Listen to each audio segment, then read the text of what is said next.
Imaginez un monde où l'État chercherait à infiltrer vos pensées, à manipuler votre esprit comme un simple programme informatique. Ça ressemble un peu à un film de science-fiction ou à un cauchemar né de l'imagination d'un auteur. Mais c'est cette histoire a bel et bien eu lieu.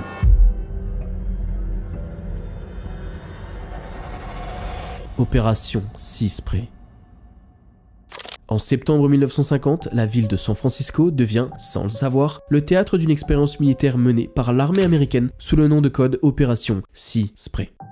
À bord d'un navire militaire naviguant le long des côtes, des scientifiques libèrent dans l'air un mélange de bactéries, principalement Serratia marcescens et Bacillus globigii, supposés inoffensifs afin de simuler une attaque bactériologique ennemie, sans prévenir personne.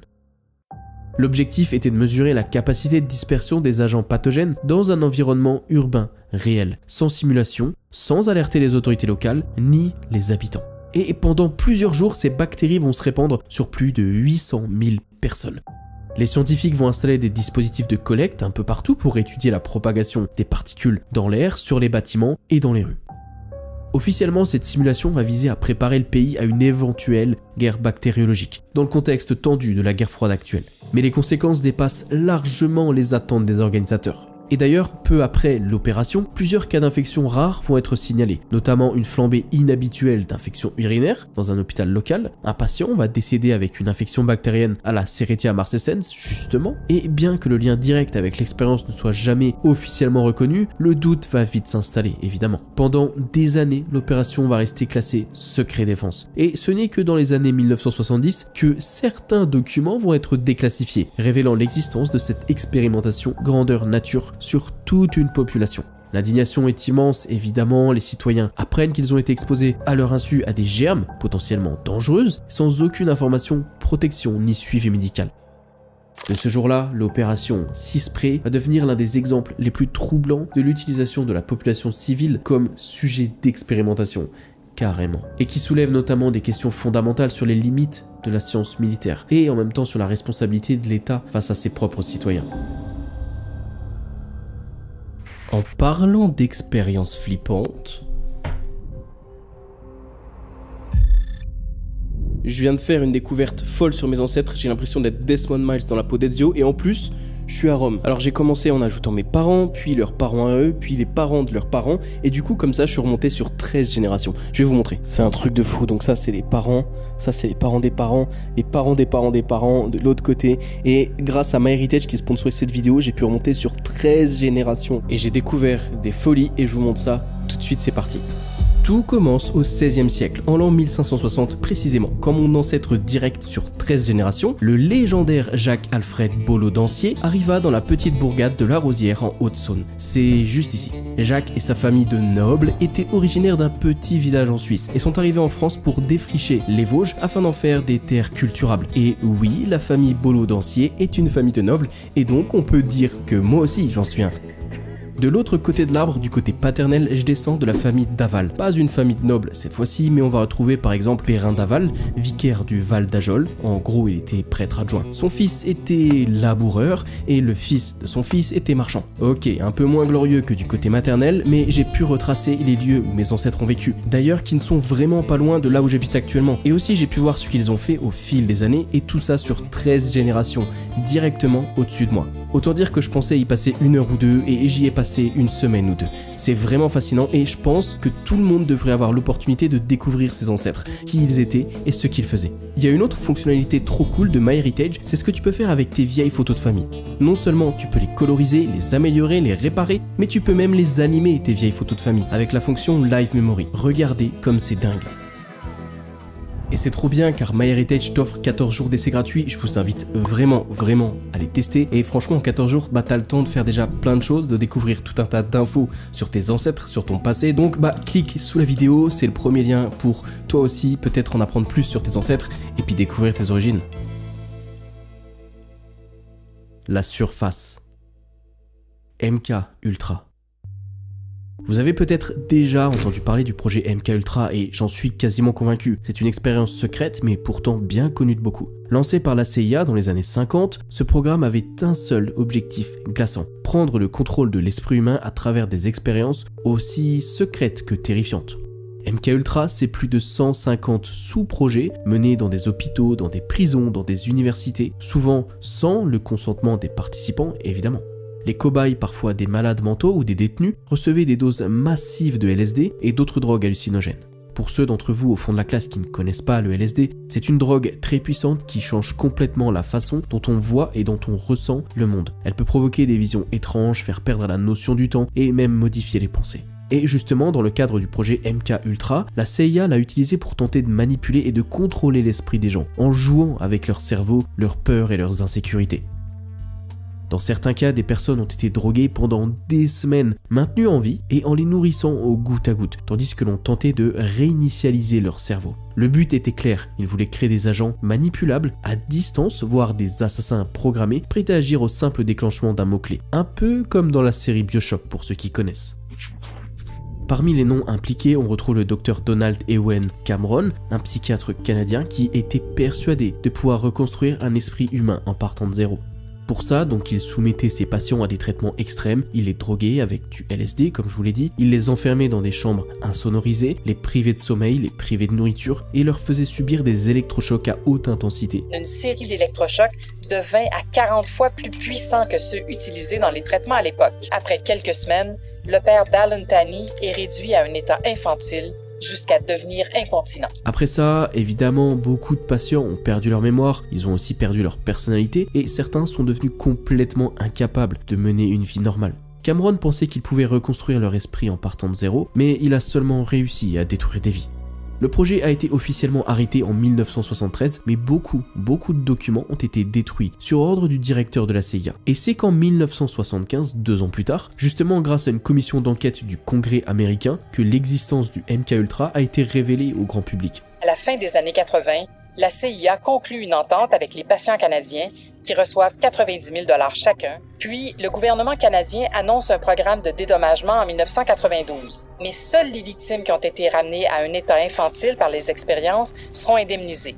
Le plus inquiétant là-dedans, c'est justement le manque de documentation. Vu que tout a été supprimé, personne ne sait exactement jusqu'où ils sont allés dans leur expérimentation. Il y a encore des zones d'ombre qui persistent, par exemple certaines victimes n'ont jamais pu être identifiées. Et il y a plusieurs théories qui suggèrent que le projet MKUltra, des recherches liées au projet, auraient continué mais seulement plus en cachette et sous d'autres noms. The Monster Study. En 1939, dans l'Iowa, aux États-Unis, une expérience psychologique est menée dans le plus grand des secrets. Elle ne cherche ni à guérir une maladie, ni à améliorer la condition humaine. Elle veut créer un problème de toute pièce, le bégaiement. Le nom The Monster Study ne vient pas de l'étude elle-même, mais de ceux qui en ont entendu parler plus tard. Le cerveau derrière ce projet, c'est Wendell Johnson, un expert reconnu du langage à l'université de l'Iowa. Lui-même étant ancien bègue, il souhaite comprendre l'origine du bégaiement. Il pense qu'il ne s'agit pas d'un trouble physiologique, mais bien d'un problème psychologique, induit par l'environnement. Et justement, pour le prouver, il veut tester une simple hypothèse. Et si, tout simplement, le fait de dire à un enfant qu'il bégaye pouvait le faire réellement bégayer? Sauf que Wendell Johnson ne veut pas mener l'expérience de lui-même. Il va confier la mission à Mary Tudor, une étudiante en master de 22 ans. Ensemble, ils vont choisir 22 orphelins placés dans un foyer à Devonport, tous normaux sur le plan du langage, sauf quelques-uns qui présentaient déjà des troubles mineurs.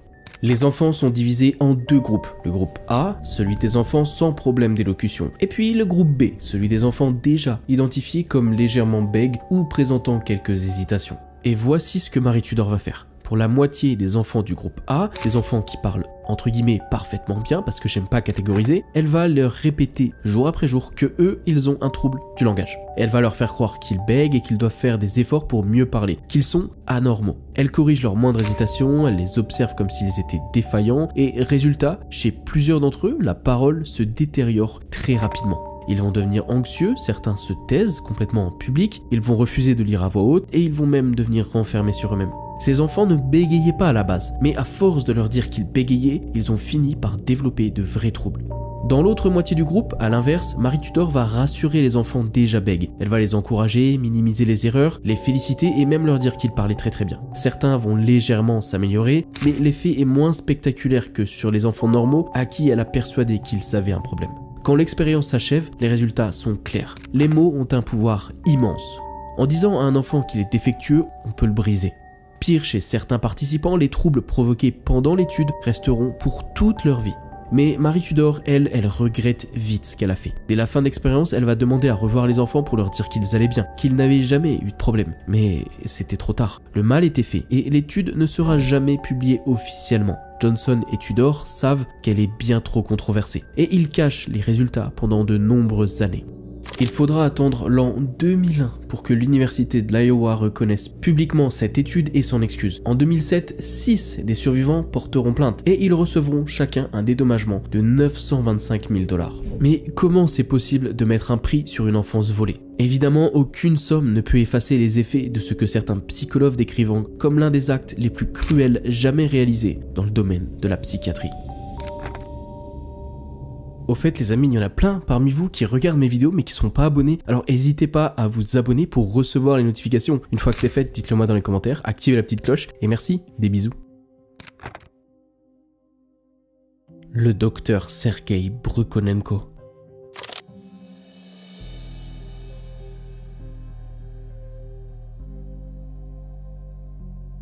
Au XXe siècle, l'Union soviétique était particulièrement active dans les expériences scientifiques menées sur des prisonniers et sur des esclaves. Entre le tristement célèbre projet MK-Ultra dont on vient de parler et les histoires que je vais vous raconter dans cette vidéo. Une chose est claire, l'Union soviétique était bel et bien présente. Leur objectif était de renforcer leur armée, de gagner les guerres, de contrôler l'ennemi. Tout cela au nom d'un but aussi froid que cruel, la guerre. Et parmi toutes ces expériences menées, la plus célèbre restera sans doute celle du docteur Sergei Brukhonenko.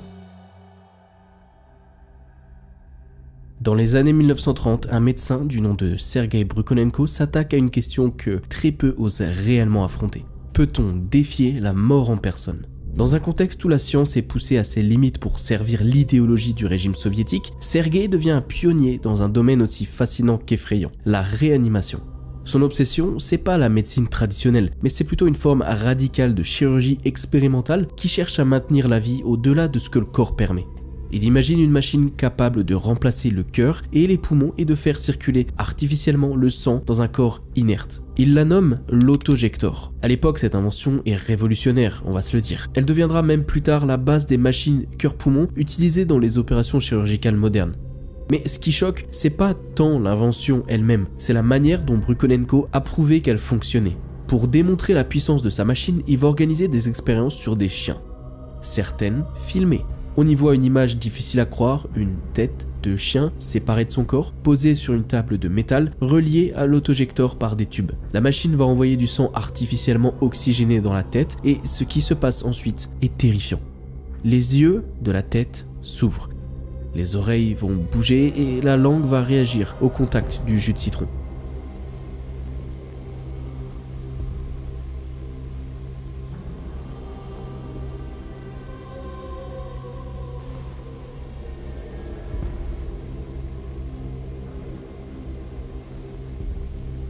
Et ouais, la tête est vivante. Elle réagit, elle perçoit, elle existe sans le corps.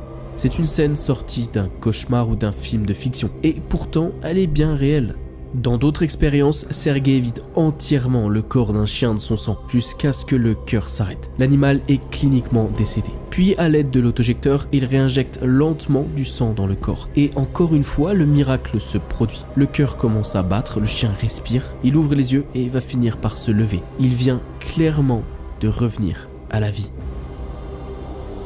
Ces expériences sont choquantes, dérangeantes, mais elles marquent un tournant historique dans la médecine. Pour la première fois, un être vivant va être réanimé après un arrêt total de ses fonctions vitales. La frontière entre la vie et la mort n'est plus aussi claire. Pourtant, derrière ces réussites scientifiques, une autre réalité se cache, celle de la souffrance animale, des échecs multiples, des expérimentations répétées et surtout inhumaines. Par contre, rien de tout ça ne va être montré au public. Le régime soviétique veut des résultats, pas des doutes. Brukhonenko devient donc une figure de la science triomphante. Il est célébré, reconnu, honoré, et ses travaux vont poser les fondations de la chirurgie moderne. Et la tête vivante, isolée sur sa table, restera à jamais l'image d'un progrès scientifique obtenu en franchissant une limite morale que beaucoup estiment encore aujourd'hui infranchissable. Il va décéder en 1960, mais son nom va rester associé à l'image la plus troublante de l'histoire de la médecine expérimentale. Ce que Brukhonenko a créé, c'est pas juste une machine, c'est une question suspendue, glaciale, que l'humanité continue de se poser. Si on peut prolonger la vie au-delà du corps, alors jusqu'où sommes-nous prêts à aller? L'opération Crossroads. L'opération Crossroads, c'est une série d'essais nucléaires menés par les États-Unis en 1946 sur l'atoll de Bikini dans l'océan Pacifique. Ce nom, ça vous rappelle rien? Bikini comme dans Bikini Bottom, l'endroit où habite Bob l'éponge. Et c'est pas une simple coïncidence. Le nom du dessin animé fait en fait référence à un lieu bien réel, l'atoll de Bikini, où justement s'est déroulée l'opération Crossroads. Depuis, de nombreuses théories ont émergé sur ce qui pourrait réellement se cacher dans les profondeurs de l'océan. Et d'ailleurs, j'ai bien envie de faire une vidéo là-dessus. Mais ça, c'est une autre histoire que je vous raconterai sûrement dans une prochaine vidéo. Si ça vous plaît, dites-le moi dans les commentaires. Le but officiel était d'étudier les effets des bombes atomiques sur des navires de guerre. Plus de 90 vaisseaux, dont des cuirassés, des porte-avions et des sous-marins, certains même capturés pendant la Seconde Guerre mondiale, vont être donc rassemblés dans le lagon. Aucun humain évidemment ne se trouve à bord, mais des animaux vivants vont remplacer les équipages pour observer les conséquences biologiques des explosions. Deux explosions majeures vont avoir lieu.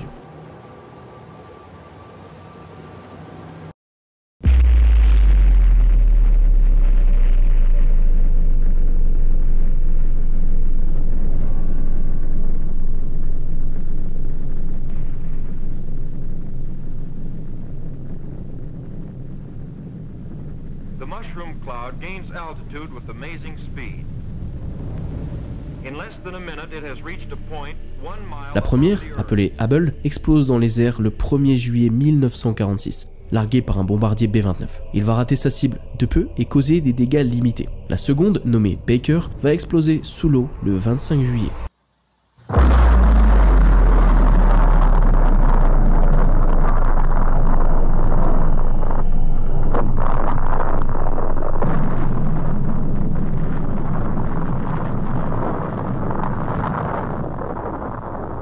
Et cette détonation sous-marine va soulever une gigantesque colonne d'eau, contaminée évidemment, et va pulvériser plusieurs des navires. L'onde de choc et les retombées radioactives touchent tout le lagon, et les navires irradiés deviennent donc impossibles à décontaminer. L'opération, conçue comme une démonstration de force, va mettre en lumière l'imprévisibilité et l'ampleur de la contamination nucléaire. Les habitants de l'atoll de Bikini, évacués temporairement évidemment, ne vont jamais pouvoir revenir chez eux. L'opération Crossroads va devenir un symbole de la puissance destructrice de l'arme atomique. Un tournant historique où la science, la guerre et la politique s'entrelacent dans un spectacle terrifiant aux conséquences durables. L'expérience du langage originel. Pour cette expérience, on va voyager un peu dans le temps et remonter jusqu'à l'époque des pharaons, puis à celle de la Grèce antique, car contrairement aux autres histoires, celle-ci est unique. C'est une expérience qui a été menée à plusieurs reprises sur différents cobayes, par différentes civilisations, et à travers justement différentes époques. L'expérience du langage originel, c'est une idée ancienne, presque mythique, née de la fascination qu'avaient certains philosophes pour l'origine du langage humain. Depuis des siècles, l'humanité se demande quelle est la première langue parlée. Existe-t-il une langue naturelle que les humains parleraient spontanément s'ils n'étaient pas influencés par aucune culture? Cette obsession va pousser plusieurs figures historiques à mener des expériences étranges, parfois cruelles, pour tenter d'y répondre. L'une des plus célèbres remonte à l'Antiquité, avec le pharaon Psamétique Ier. Selon l'histoire grecque Hérodote, le pharaon fait isoler 2 nouveau-nés dans une cabane, sans aucun contact humain, nourris uniquement par un berger muet. L'objectif va être de découvrir quels mots les enfants vont prononcer naturellement. Le premier mot articulé, selon la légende, est békos, qui signifie pain en phrygien, amenant Psamétique à conclure que le phrygien est la langue originelle. Mais l'histoire, et on va être honnête, elle a des allures de mythe, et les résultats sont invérifiables tant elle est ancienne. Un peu plus récemment, au Moyen-Âge, l'empereur Frédéric va mener une expérience plus ou moins similaire, qui va être rapportée et écrite par le moine Salim Ben de Adam. Il fait élever des nourrissons dans un silence total, interdiction faite aux nourrices de leur parler ou de les câliner. L'idée est de découvrir quelle langue divine surgirait naturellement. Le résultat est tragique. Les enfants, privés d'interaction et d'affection, vont décéder les uns après les autres. Plus tard, au XVIe siècle, le roi d'Écosse, Jacques IV, va lui aussi tenter l'expérience sur une île isolée, persuadé que les enfants vont parler hébreu, la langue sacrée. Là encore, aucun résultat fiable ne ressort, et le récit se perd entre rumeurs et propagande.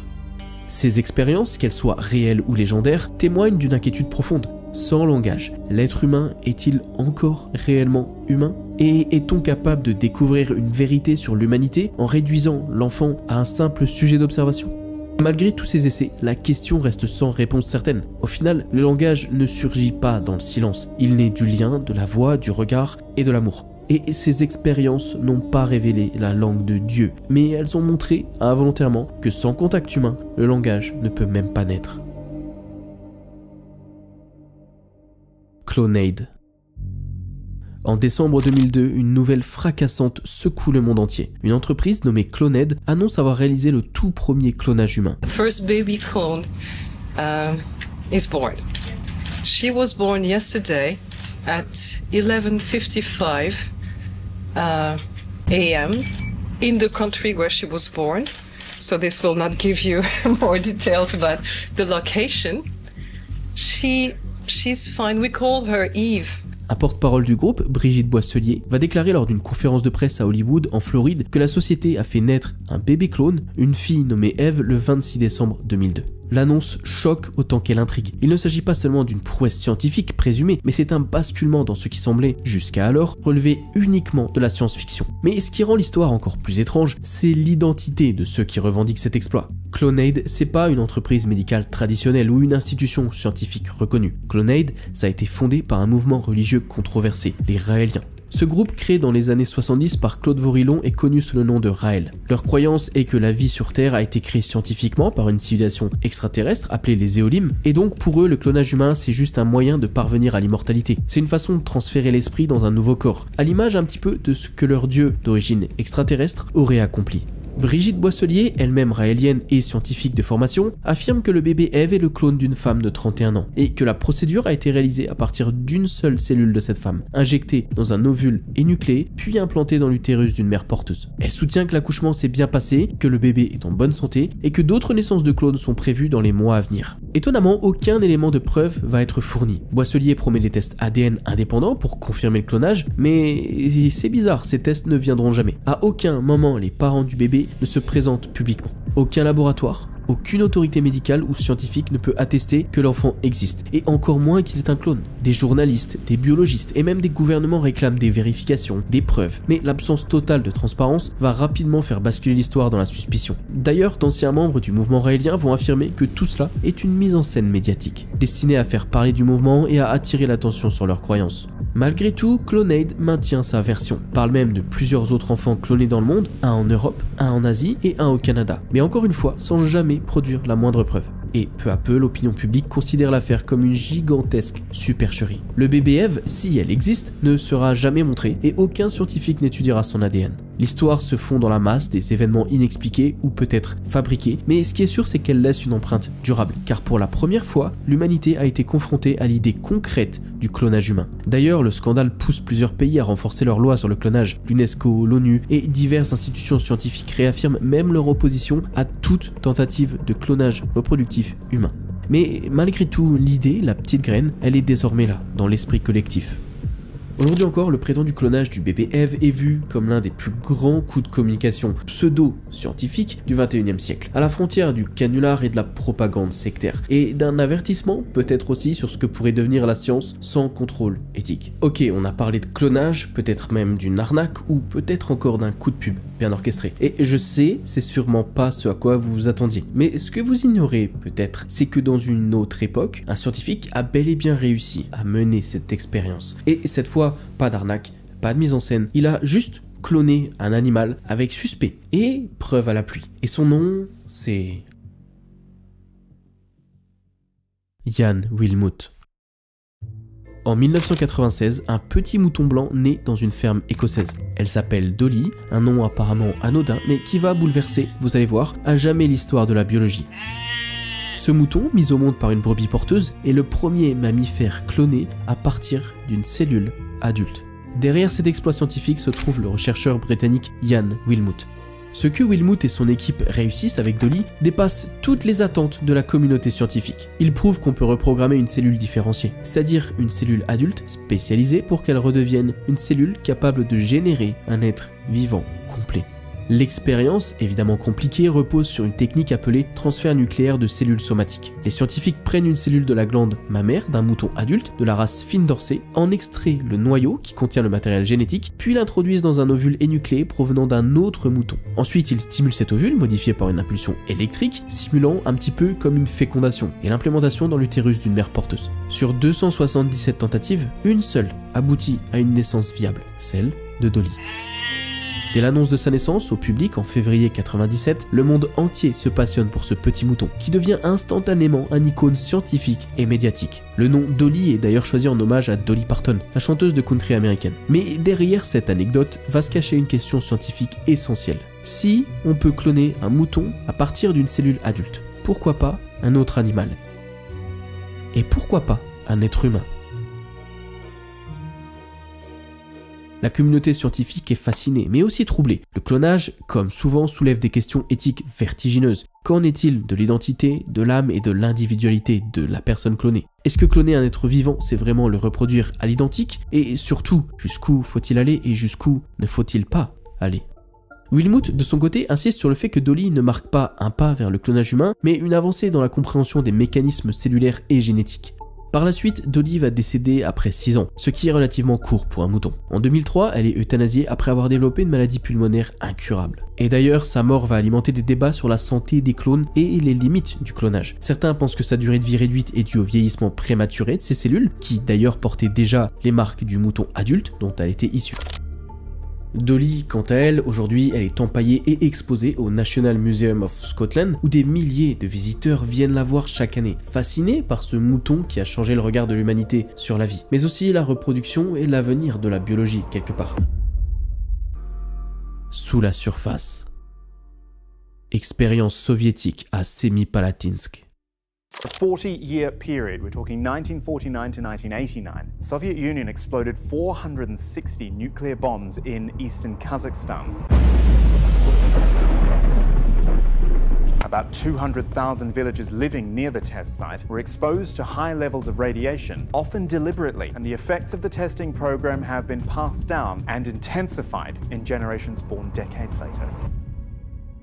Pendant près d'un demi-siècle, la région de Semipalatinsk, au nord-est du Kazakhstan, devient le cœur caché du programme nucléaire soviétique. Entre 1949 et 1989, l'Union soviétique y mène plus de 450 essais nucléaires, à la fois en surface, en atmosphère et sous terre.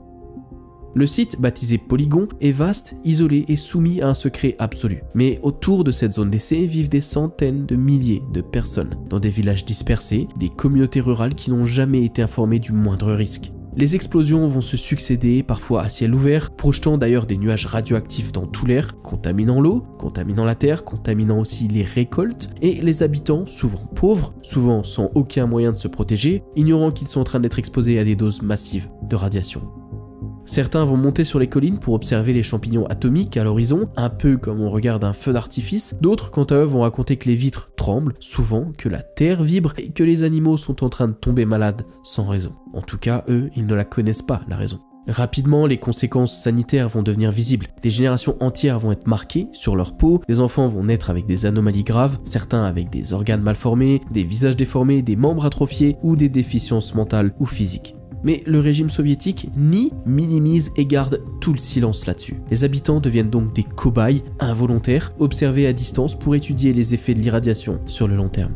Et ce n'est que dans les années 1980, avec l'affaiblissement du régime, que les témoignages vont commencer à sortir. En 1989, un mouvement citoyen va voir le jour, Nevada Semipalatinsk, un collectif mené par le poète Olzas Suleimenov qui dénonce les essais et réclame leur arrêt immédiat.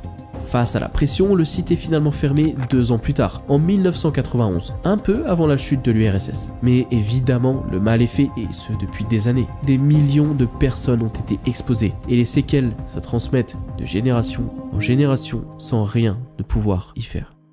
Aujourd'hui encore, la région de Semipalatinsk porte des traumatismes invisibles de cette guerre silencieuse, menée contre sa propre population. Des villages entiers vivent dans la précarité avec un accès limité aux soins, une contamination persistante et une mémoire collective profondément meurtrie.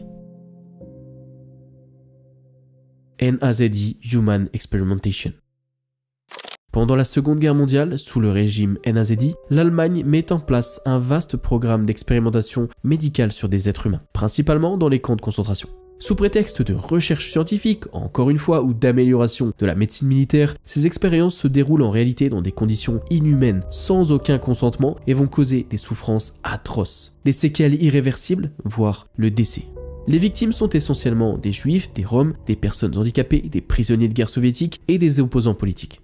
Dans le camp d'Auschwitz, le docteur Joseph Mengele, surnommé l'ange de la mort, mène des expériences particulièrement cruelles, notamment sur les jumeaux. Il les mesure, les infecte intentionnellement avec des maladies et pratique des dissections alors qu'ils sont encore en vie. Quand l'un décède, il va tuer l'autre pour comparer leurs organes.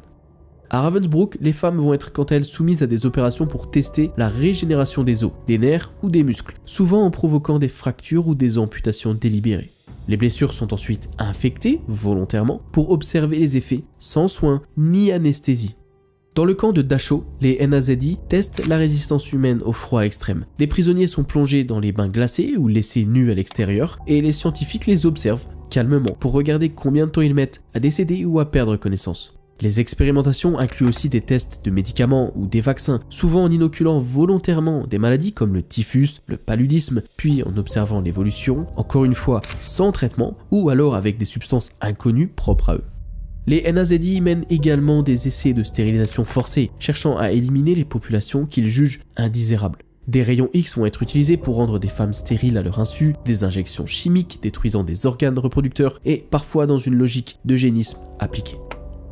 Comme vous pouvez le constater, ces expériences dépassent largement les limites de la science. Encore une fois, ici, le corps humain, c'est plus un objet, c'est quelque chose qui est manipulé, qui est mutilé, presque comme s'il n'avait aucune valeur. Un peu comme une poupée de chair, sans âme, soumise aux caprices de ceux qui se prétendent chercheurs. Ces actes ne visaient ni à la guérison, ni à la compréhension, seulement à la domination, la souffrance et l'application de cette idéologie raciste. Après la guerre, lors du procès des médecins à Nuremberg, plusieurs de ces praticiens sont jugés pour des crimes de guerre contre l'humanité. De cette prise de conscience va naître le Code de Nuremberg, un texte fondamental qui impose désormais des règles strictes en matière d'expérimentation sur l'être humain, notamment le consentement libre et éclairé. Les profondeurs. On va laisser derrière nous les bombes, les guerres et les expérimentations militaires parce que ce qui va arriver maintenant, c'est un tout autre niveau. Des expériences menées sur des cadavres, des tentatives de création d'êtres hybrides, c'est plus une question de domination, mais c'est une vraie obsession. Ce qu'on va découvrir maintenant flirte avec l'interdit. Karl Tanzler. Karl Tanzler, né en 1877 en Allemagne, est un personnage réel dont l'histoire franchit les limites de l'amour et de l'obsession. Dès son plus jeune âge, il affirme être visité en rêve par une ancêtre décédée depuis longtemps, la comtesse Anna Constantia von Cosel, qui lui montre régulièrement le visage d'une femme aux traits mystérieux, brune, belle, à l'allure exotique, et lui affirme qu'elle sera l'amour de sa vie. Cette prophétie, il va la garder en lui pendant des décennies. Et lorsqu'il arrive aux États-Unis pour s'installer, après la Première Guerre mondiale, il va s'installer en Floride avec sa femme et ses enfants, mais semble toujours distant, absorbé par son monde intérieur. Et c'est à Key West, où il travaille comme technicien en radiologie à l'hôpital maritime de l'armée, que sa vie bascule dans l'obsession. En 1930, une jeune cubaine de 22 ans, Maria Elena Milagrano de Hoyos, est amenée à l'hôpital. Elle est atteinte de tuberculose, une maladie encore incurable à l'époque, et lorsqu'il va la voir pour la première fois, Karl Tanzler est frappé par la foudre. Il reconnaît immédiatement en elle la femme de ses visions. Pour lui, c'est pas une simple coïncidence, c'est elle, c'est le destin. Dès cet instant, il se dévoue entièrement à Elena. Il commence à lui offrir des bijoux, des vêtements, des parfums, à lui écrire des poèmes d'amour passionnés. Il va aussi tenter de la soigner à l'aide de traitements expérimentaux, mêlant la technologie rudimentaire, des appareils de fortune et des remèdes qu'il avait inventés lui-même. Bien qu'il ne soit pas médecin, il va jusqu'à lui administrer ses propres élixirs, faits maison, remplis de métaux lourds, remplis de substances chimiques douteuse, et étrangement, Elena, elle, semble accepter son aide, mais sans grand enthousiasme. Rien ne prouve qu'elle ait partagé ses sentiments d'ailleurs, et il est possible qu'elle ait surtout été trop malade et trop dépendante pour le repousser frontalement. Malgré tous les efforts de Tanzler, elle va décéder le 25 octobre 1931. Et c'est là que tout va partir en cacahuète.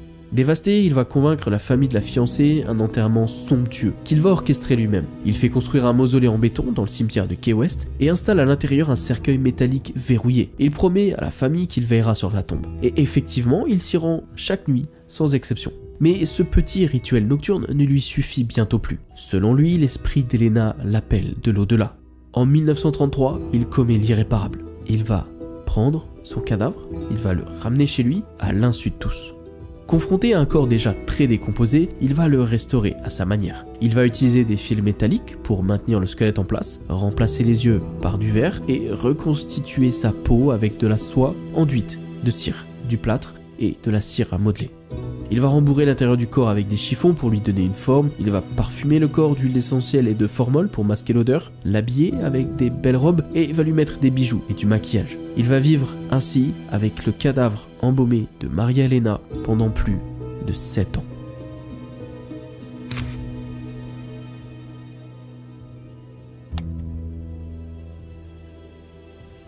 Les témoignages ultérieurs rapportent qu'il dansait avec elle dans le salon, qu'il lui parlait, qu'il lui chantait des chansons et qu'il la traitait comme son épouse. Il commence aussi à construire un avion dans son jardin, persuadé que s'il peut s'élever assez haut dans le ciel, les rayons cosmiques réveilleront le corps d'Elena et pourront la ressusciter. L'affaire éclate en 1940 lorsque la sœur d'Elena entend des rumeurs selon lesquelles Karl Tenzer possède une sculpture étrange à son domicile. Inquiète, elle va alerter les autorités. Et lorsque la police va rentrer chez lui, ils vont découvrir avec horreur le cadavre parfaitement conservé installé dans le lit de Tanzler. L'histoire va faire les gros titres aux États-Unis.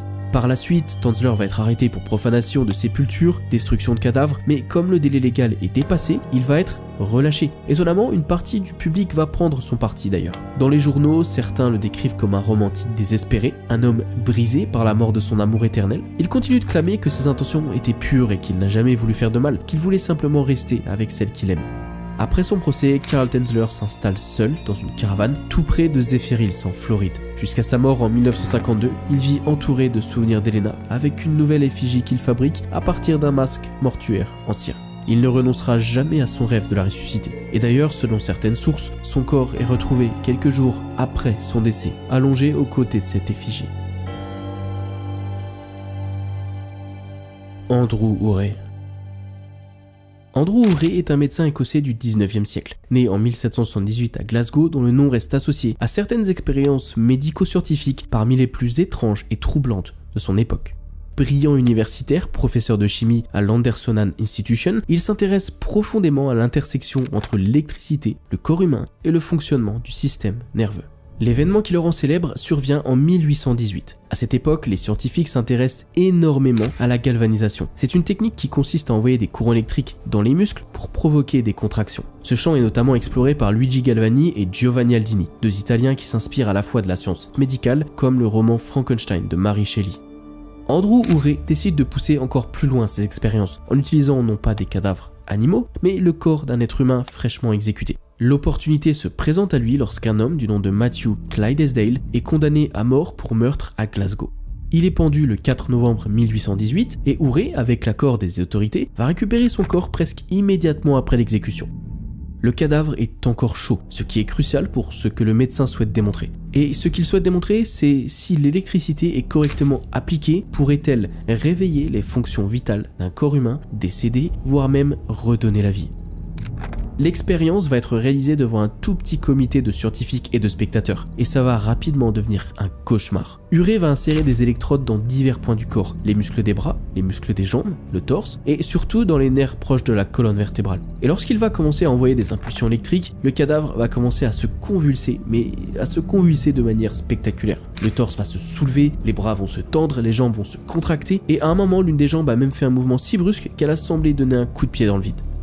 Mais ce qui va glacer les témoins, c'est que quand Urey stimule certains nerfs faciaux, le visage du défunt va soudainement prendre des expressions humaines. Les lèvres vont se tordre en un sourire sinistre, les sourcils se froncer, les yeux s'ouvrir partiellement, un peu comme si l'homme tentait de parler ou de crier. Certains spectateurs vont hurler de peur et on raconte même qu'un médecin présent va s'évanouir sur place. D'autres pensent que Clydesdale est revenu à la vie, mais ce n'est qu'un jeu de nerfs. Le cerveau étant décédé, les muscles répondent encore à l'électricité, créant l'illusion de conscience.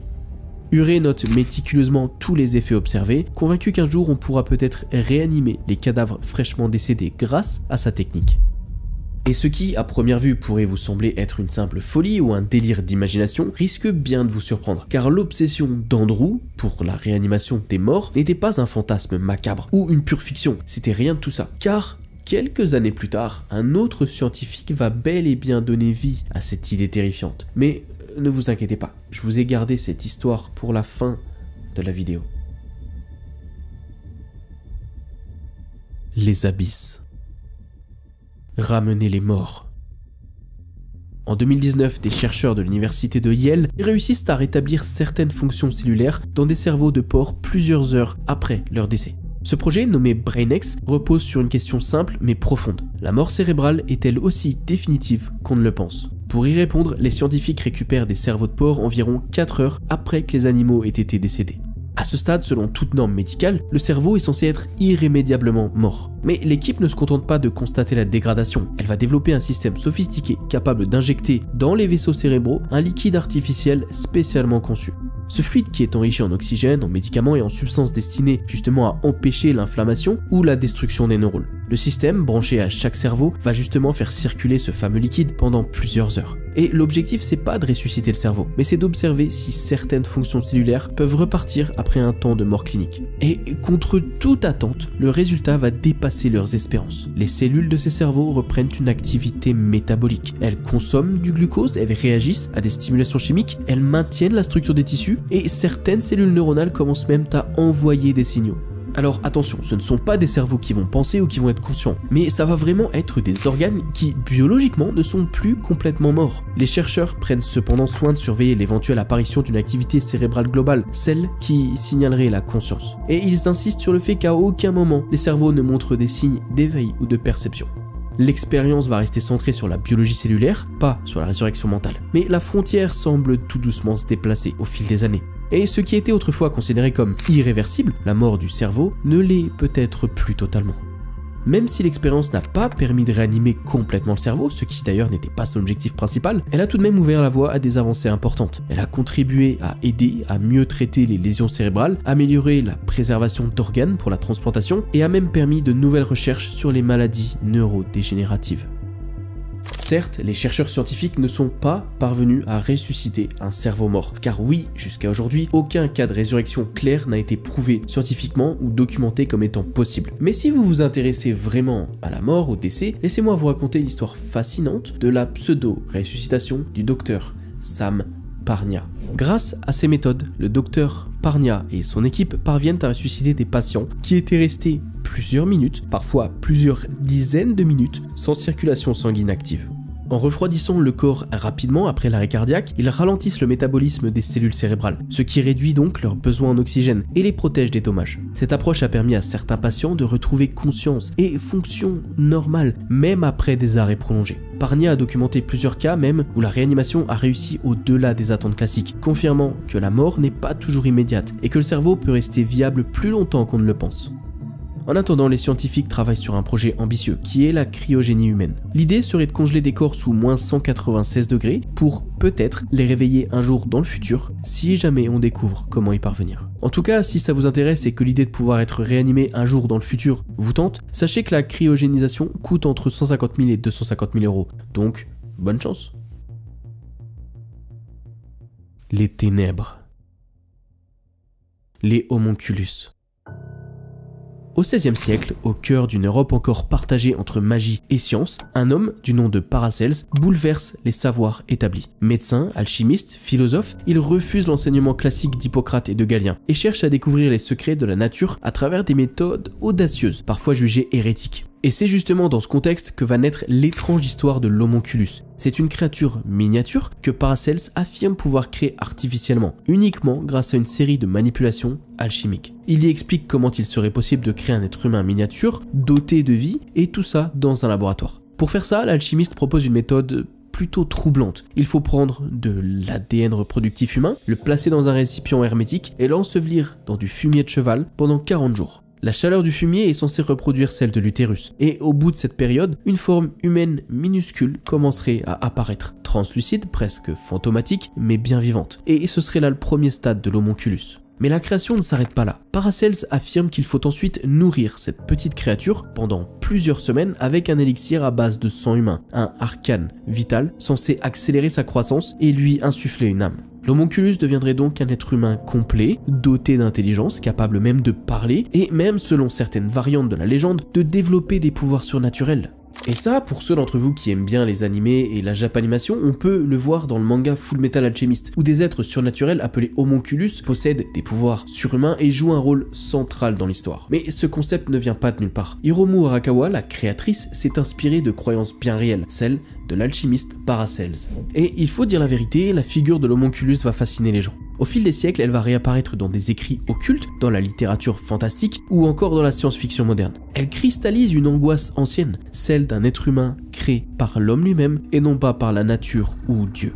Son histoire est tellement marquante que même les nouvelles générations continuent d'être fascinées par ces créatures. À tel point qu'en 2015, un youtubeur russe du nom de Kornev a décidé de reproduire l'expérience lui-même. Dans ses vidéos, il va filmer chaque étape de la préparation de l'œuf jusqu'à l'éclosion. Et ce qui en sort est assez marrant et souvent grotesque, des petites créatures visqueuses, parfois dotées d'un seul œil ou d'un membre en trop. Selon lui, certaines vont même réagir au toucher et se déplacer. Ces vidéos ont d'ailleurs beaucoup et rapidement attiré l'attention, mêlant fascination, malaise et scepticisme. Et beaucoup de spectateurs vont se demander si ce qu'ils montrent est réel ou s'il s'agit de canulars élaborés utilisant des effets spéciaux ou des petits animaux modifiés. Et je pencherai beaucoup plus pour cette seconde réponse. L'unité 731. Pendant la Seconde Guerre mondiale, au cœur de l'Empire du Japon, une unité secrète opère dans l'ombre de la Mandchourie occupée. Connue sous le nom d'unité 731, cette branche de l'armée impériale japonaise se présente officiellement comme un centre de recherche sur les épidémies et la purification de l'eau. En réalité, elle mène l'un des programmes de guerre biologique et d'expérimentation humaine les plus atroces de l'histoire moderne. Installée près de la ville de Harbin, cette unité, dirigée par le médecin Shiro Ishii, transforme un complexe militaire en un véritable laboratoire de la mort. À l'intérieur, vous allez retrouver des milliers de prisonniers chinois, pour la plupart, mais aussi des Coréens, des Mongols et même des Russes, et tous utilisés comme cobayes vivants. Les scientifiques les appellent Marutas, un mot qui signifie bûche, niant ainsi leur humanité. Officiellement, c'était un simple centre de recherche, mais en réalité, c'était bien plus que ça. L'État a menti à toute une population, cachant derrière des murs un véritable laboratoire de torture. Des expériences inhumaines y étaient menées sur des hommes, sur des femmes, parfois même sur des enfants, réduits à l'état d'objets au nom de la science. Mais à ce niveau-là, ce n'était plus de la science, je suis désolé, c'était juste une excuse, une justification pour infliger la douleur et pour déshumaniser les cobayes. Les expériences menées dépassent l'entendement. Des hommes, des femmes et des enfants vont être exposés à des maladies mortelles, comme la peste, le choléra ou l'anthrax, simplement pour observer les effets du virus sur leur corps, sans aucun traitement donné. Certains vont être disséqués, à vif, sans anesthésie, pour étudier, entre grosses guillemets, l'évolution interne des infections ou la résistance des organes. D'autres, quant à eux, vont être soumis à des tests de résistance au froid, attachés dehors, tout nus, par des températures glaciales, jusqu'à ce que leurs membres gèlent. Puis des scientifiques vont frapper les os pour écouter le son de la glace. Des amputations vont être répétées, des injections de substances chimiques vont également faire partie de leur recherche. L'unité va aussi tester des armes, grenades, lance-flammes, bombes remplies de virus, et le tout, encore une fois, directement sur des prisonniers vivants. Des chambres à décompression vont être même utilisées pour voir jusqu'à quel point un être humain peut survivre à la raréfaction de l'oxygène. Les chercheurs de l'unité 731 ne se contentent pas de donner. Ils veulent voir, ils veulent entendre et ils veulent mesurer la mort. Environ 3000 personnes vont décéder directement dans le centre. Mais évidemment, les conséquences vont aller bien au-delà de ça, car une fois leurs armes biologiques prêtes, les Japonais vont les utiliser sur des villages chinois, des bombes infectées vont être larguées par avion, et pourtant, à la fin de la guerre, ces crimes ne vont pas être jugés comme ils le devraient. En échange de leurs recherches, les dirigeants de l'unité 731 vont bénéficier d'une impunité offerte par les États-Unis. Washington veut à son tour récupérer les résultats de ses expériences pour son propre programme de guerre biologique et préfère effacer la vérité plutôt que de l'exposer. L'unité 731 va longtemps rester un secret d'État, une rumeur que les victimes tentent de faire reconnaître sans grand succès. Et ce n'est que des décennies plus tard que les témoignages, les preuves et les documents commencent à vraiment émerger, révélant l'ampleur de l'horreur. Aujourd'hui encore, d'ailleurs, les cicatrices sont visibles. Certains des survivants ou des descendants des victimes cherchent justice. L'unité 731, avec ses laboratoires de la mort et ses expériences inhumaines, ça incarne un petit peu la face la plus sombre de la science. Presque quand la curiosité devient cruauté et que l'homme, au nom du progrès ou de la victoire, dédicace à Victor, oublie ce que signifie être humain. Ilya Ivanov. Dans les années 1920, le biologiste soviétique Ilya Ivanov lance un projet extrêmement controversé, créer un hybride entre un humain et un singe. Connu pour ses travaux sur l'insémination artificielle chez les animaux, Ivanov est soutenu par le gouvernement soviétique, qui voit dans ses recherches un moyen de prouver que l'homme n'est rien de plus qu'un animal évolué, nié de toute origine divine. En 1926, il va se rendre en Afrique de l'Ouest, en Guinée française, avec pour seul objectif inséminer des femelles chimpanzés avec de l'ADN humain. Il met en place un laboratoire, capture plusieurs femelles et tente plusieurs inséminations, sauf qu'aucun résultat ne suit et aucune grossesse ne va se déclencher. Face à son échec, Ivanov va envisager alors une autre voie, encore plus troublante. Faire l'inverse, inséminer des femmes humaines avec de l'ADN de singe. De retour en URSS, il installe une station expérimentale à Sukhumi en Géorgie où il va élever des singes. Selon certaines sources, plusieurs femmes soviétiques se portent volontaires, croyant vraiment participer à une avancée scientifique majeure. Mais avant qu'il ne puisse mener la moindre expérimentation, les autorités politiques changent d'avis. Ivanov est arrêté lors des purges staliniennes de 1930, accusé de conspiration contre l'État, et il va décéder un petit peu plus tard en exil sans avoir mené à terme son projet. Et c'est peut-être pas plus mal.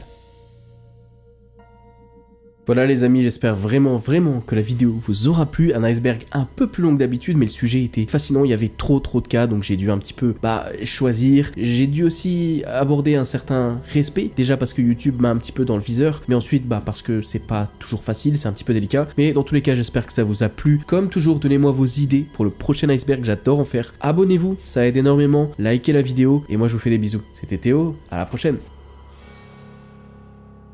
En fait les amis, je vous invite vraiment à tester les 14 jours d'essai gratuit MyHeritage, ça coûte rien, et le lien il est sous la vidéo, c'est le tout premier commentaire. Et pour ceux qui vont le faire, dites-moi un peu sous la vidéo qui sont vos ancêtres.